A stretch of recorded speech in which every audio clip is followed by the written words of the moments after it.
国际上要紧，咱们继续来关心罗西亚甲乌克兰第一拜五的时阵交换战俘，双方拢遣返75个战俘给对方。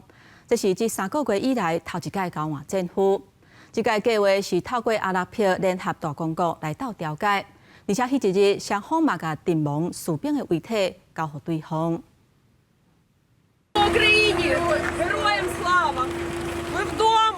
被帮带乌克兰士兵落车接受热情的欢迎，虽然有淡薄仔忝，不过伊人转来家己的国家，心情拢真欢喜。75位乌克兰战俘一礼拜五被释放回国，其中有4位病人，就以查某士兵看到后生真激动。Я рада, что я попала на свою землю, на свою рідненьку Україну.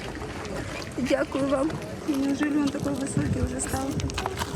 这边双方交换战俘是透过阿拉伯联合大公国伫咧中协调，要让双方共做遣返75人，总共150人被放。这是今年2月以来，让4个月了，再一遍交换战俘，而且这边双方毋若是放人，伫咧同一天同一个所在，也交换阵亡将士的遗体。乌克兰提回212具，俄罗斯提回45具士兵的遗体。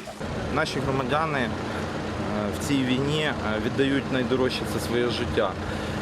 Вони не повернуться вже живими додому, але пам'ять про них дозволяє нам воювати далі, виборювати свою перемогу.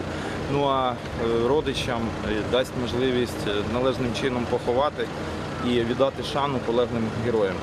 乌克兰失踪人员办公室讲，自战争到即马，乌克兰已经找回要甲3000具尸体，大部分拢是军人，其中1300人的身份已经确认。因为需要政治作业，国加上外交沟通，双方是互相指责对方挑工拖沙交换战俘。公司新闻张伟林、蒋建光编辑。